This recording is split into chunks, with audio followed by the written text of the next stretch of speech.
Hi, welcome back to the channel. Today, as the title suggests, is all about bronzer, how to wear bronzer. Bronzer is such an incredible makeup tool to look healthy, glowy, sun-kissed, but without, sun damage. I'm not about the sun damage.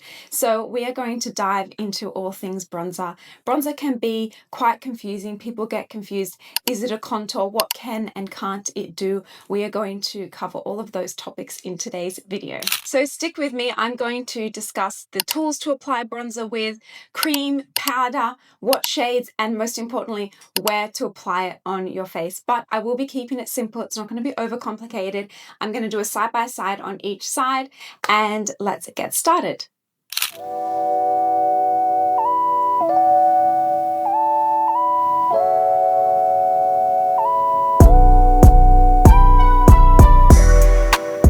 So bronzer basics. What is bronzer and what isn't bronzer? Bronzer is a makeup product to add warmth to your skin, to add a sun-kissed look to your skin, to add dimension and sculpt in a very subtle way, helping you look like you have more definition on your face. But what isn't bronzer? Bronzer is not contour. Bronzer is a warm color tone, a few shades darker than your skin tone, and contour is a cool toned product that helps sculpt your face and try to play with light and shadow to shape and change the structure of your face with makeup. Bronzer is not for those purposes. If you did that, it would look a little bit muddy and just not the right colors and too detectable. So bronzer is definitely an option, and I like to use it also to sculpt the face as well, but lightly and subtly, not in a harsh lines. It definitely helps to sculpt more the top part of the face. If you really are trying to sculpt your lower jaw, you might want to do a little bit more of a contour product in that area and also around the nose. But I think bronzer helps ever so slightly if you're just looking for a subtle sculpt. I think bronzer is a perfect everyday tool for that.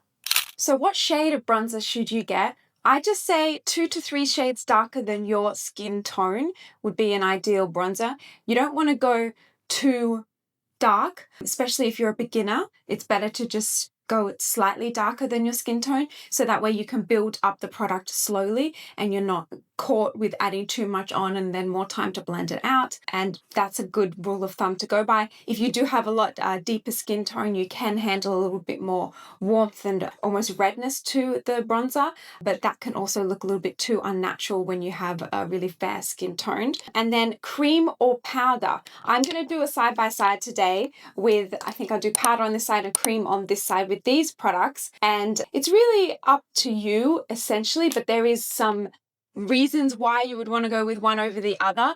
I think if you have really dry skin and you live in a really dry climate, then a cream can be really nice to add, that healthy color, but also like a healthy glow from the texture of the product, if that's what you're looking for. But in humid countries, like where I live, or in the depth of summer, maybe where you live, I feel like cream products, yes, they melt into the skin nicely, but they do disappear a lot quicker and just a bit more problematic for me. And then a powder, this one, so this is from Charlotte Tilbury. And then a powder, this one I'm going to be using is from Hourglass Cosmetics. It is so beautiful. I love this one a lot. And it's kind of very great for beginners as well, because it's got this marble effect to it. So it's not all bronzer. It's got a blend between like a lighter color and a bronzer color, and you swirl them together and it just builds up really nicely on the skin. And this one is matte. So powder, I think, is a little bit better for beginners or humid climates. But if you really want longevity, you can combine them both. You could do a bit of cream first and then set it with a powder bronzer, and then you've got it really locked in place. Now for tools, what tools would you use? I really like these duo fiber type brushes, especially for creams. You want a brush that works for cream, which is a duo fiber brush. Now, most people, I would say, when I do makeup lessons with my clients, a lot of women have really big brushes like this that are just too big and just not suited to most faces. I definitely prefer a smaller brush. Even though this is still quite big, you could even use you know, a brush like this one. This would be very pinpointed, or this one would be good, something like this. But when they get this big, it just gets so blurred out and hard to control. I feel like these two are probably ideal, but it does depend on the type of face that you have, the size of your face, and how precise you want to be. But today I'm going to use these two. I'm going to use this one for powder and this one for cream, because for cream I like to do a little bit more of a stippling motion to get the product on the face. Now, where do we apply bronzer? Okay, the idea is it goes on areas where you would get touched by the sun and get a little bit bronzed from being in the sun. So the outsides of the face and the high points of the face, kind of a lot of areas around the top of the forehead, around the tops of the cheekbones, just here, tops of the nose, also just under the jawline, which is not where you get hit by the sun, but it also just helps bring cohesiveness to the look. Bronzer is fantastic because when you have just done your makeup and you've put your foundation on, you can feel really one-dimensional and flat, and bronzer helps add sculpt, like what I was saying in the introduction. It can sculpt your face in a subtle way, not like contour. Contour is a bit more like really shaping the face and changing the face a little bit more dramatically. And if you did have a lot you wanted to sculpt here, I would go for contour, but just ever so slightly a little bit of bronzer on the chest and neck and jawline helps blend it in with the bronzer that we're putting up the top. A thought process that you can have is it's like a number 3 shape. So you're starting like here and you're going up and around like a number 3, or a back to front number 3. I'm not sure which angle it will be, but a 3 is kind of like something that you can think of. It's around this area. So let's get to applying it.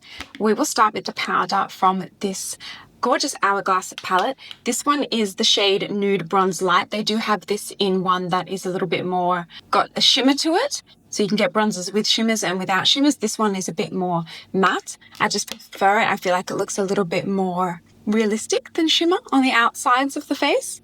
So you want to start slowly and build up. Okay, so pre-blending your brush is really important. So you can either do that on the back of your hand, on the back of the palette, but making sure it's dispersed really nicely on the brush is going to help you not have as many errors. And starting just here, just above like the ear, and the trajectory that you're going in is towards the nose, but actually I would never bring it in that close. That will be too sculpted. And slowly building up the bronzer look. Patting, some blurring motions. Then you're going to bring it on the top of the forehead, where you've been kissed by the sun, but not me. I'm always wearing a hat. I will try to apply just maybe a little bit more than normal, so it comes up on the camera well. Really build into the hairline. You really want to avoid having like a white gap of your skin color coming through. And then a little bit under the jaw here, just to bring it all together. Go down along the neck, but do be careful with the neck. Don't put too much on the neck, because in a few hours, if you have necklines like me and you've been looking down, the bronzer can kind of gather in your necklines, and then when you look straight and stuff, it looks not great, not the vibe we're looking for. So to avoid disturbing your underneath foundation, do focus on a little bit more patting, and then you can just kind of blur them all together, make it all connect, because it's not about being too precise in your application. That's why you use a bigger brush, but not too big. You still want a taper to your brush. And then across the nose, and I'm trying to just do one side of everything, but it also depends on your face shape, but a little bit on the nose is good. I do tend to focus it on the tip because I don't love the tip of my nose, so I'm trying to like reduce the size, the look of that. And then I do like to put a bit on my forehead because I feel like I have a big forehead. And so putting a bit of bronzer there helps kind of knock that back a little bit, the potency of my forehead. But if you have a very small forehead, you really probably won't need hardly anything, just a little wash to add cohesiveness to the look. So also I like to put a little bit on my brow bone because I have very deep set eyes and this bone is quite prominent. So it does help to knock that brightness of the brow bone back a little bit with some bronzer just here, going right across the brow. Probably could be doing that before you do your brow makeup, but it's okay. We're here now. That's where you put the bronzer. Really make sure everything looks blurred and blended. Do try to avoid from going too low here because that's kind of more reserved for contour area if you were contouring. And if you put your bronzer too low, you can look a little bit more sunken, more, you know, we want to look lifted, always lifted. So kind of bringing up a little bit higher and towards the back is a bit more of a modern approach to the bronzer. So let me show you, that is bronzer and no bronzer. You see how it does just sculpt the face in some way. It adds dimension and shape to the face, but without being too overly complicated with contour products. So you really can easily sculpt the face just with bronzer. So moving over to the cream side, the cream product, very similar, same areas, but it's a cream product. Also, you can have stick creams, so you strap on the sticks, or if you want to avoid that, which I find that can be sometimes a little bit more harder to blend out, putting the stick product here, you could warm it up on the back of your hand with the stick and then go in and pick up the product from your brush from the back of your hand. Adds the warmth of your body as well. So I've just picked that up from there and I'm just going to like pre-blend the brush, make sure it's all dispersed nicely on the brush, and I can pick up a little bit more from here later on. And we're going to start in the same area, trying to keep it quite high as well. And you see I'm going straight in with a stippling motion to avoid moving my foundation around too much. Really blending into the hairline so there is no start and stop areas, slowly coming a little bit lower. Gonna do the top of the forehead. Take a little bit off the back of my hand. Stippling motions a lot more for cream. Oops, that was a lot. Put a bit on my nose. Blurring that out. Okay. This one is a little bit yellower, this color. On the other side, I think. Not exactly suited to me. I don't really use this one. This one is from my makeup kit. Just going under the jawline there to sculpt. And then just bring it up and make sure it's very blurred. A little bit on the neck. And we got some on the nose. Maybe a little bit on the brow bone as well. Just to bring the warmth everywhere. Then make sure it's all blended.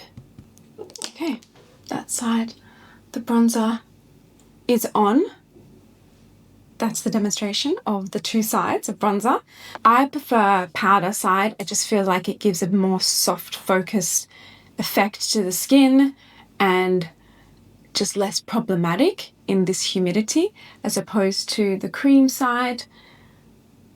I feel like it's a little bit more harsh. So really focus on blending everything out. That is your main point when you put bronzer on. Soft, diffused look of sculpting. So that's the demonstration. A few things to remember. Avoid going too dark, avoid going too low, and hands won't work. You can't apply it with your hands. You do need a larger type of brush always to apply bronzer. Remember to make it look seamless and connected by kind of applying a little bit on all of those areas. Up to you, the intensity, but you do want to put a little bit on each area just to give a harmonious, sculpted, bronzed look to the face. But you can see how much life that gives to the face. It looks a lot more healthy and glowy. I love bronzer. I wear bronzer every single day because I am so fair, and I do like to put a little bit of self-tanner moisturizer on my body, and my face always stays really white because I protect it from the sun. So I do need to bring up the color from my body onto my face. It's very important for me. I hope that really helped. And if you're ready to give bronzer a go now for yourself, if you've always been a little bit confused by it or unsure what it actually did for the face, let me know in the comments down below which one you prefer. Is it creams or powders? I'd love to know which ones you mostly are using to incorporate maybe into more of my routines here on YouTube. Thank you so much for watching right till the end. I really appreciate it. Also, comment down below what type of makeup breakdowns you would like to see next on the channel. Which area of makeup are you struggling with? Because this channel is here for you to learn and for me to teach you guys my tips and everything that I have learned and experienced over 13 years as a makeup artist. And I will see you in my next one. Consider subscribing if you are new here. And yeah, thank you for watching. Bye.